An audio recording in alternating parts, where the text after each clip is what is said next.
So I don't know how many of you can relate to this, but after your parents, like the purest bond on this planet is a sibling bond. So मला 3 मोठ्या बहिणी आहेत आणि मी सगळ्यात त्यांचा छोटा भाऊ आणि मी माझ्या बहिणींसोबत लहान असताना खूप भांडलोय.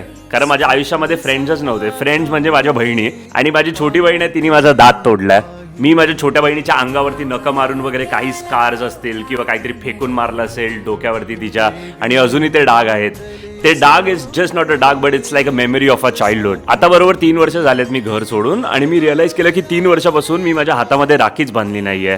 जेव्हा मी युकेला मूव्ह होत होतो तेव्हा सगळ्यात जास्त एअरपोर्टवरती जर कोण रडलं असेल तर ती माझी बहीण. सो आपल्या ज्या बहिणी असतात ती फक्त एक बहीण नाही पण ती एक प्रॉपर शेरणी आहे. म्हणजे काही मला गरज लागली ना माझी बहीण सगळ्यात पहिलं मला मदत करते. माझ्या अकाउंटमध्ये 0 पैसे आहेत या मुवमेंटमध्ये. माझ्या बहिणीने तिचा क्रेडिट कार्ड देऊन ठेवलाय मला. And this is the best part about our Indian culture. म्हणजे मी आता युकेमध्ये राहतो, मी इकडच्या सिबलिंग लोकांचा बॉन्ड बघतो ना, हे लोक एकमेकांना भेटत पण नाहीत. हे लोक 18 वर्षाचे होतात, पार्टनर्स, बॉयफ्रेंड, गर्लफ्रेंड, हस्बंड बनून निघून जातात.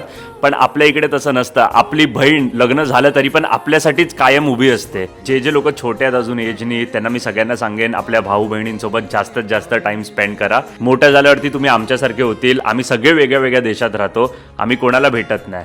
आणि एंडला मी फक्त एवढंच बोलेन की जे आपलं रक्ताचं नातं असतं ना, ते रक्ताचं नातं असतं, ते चेंजच होऊ नाही शकत.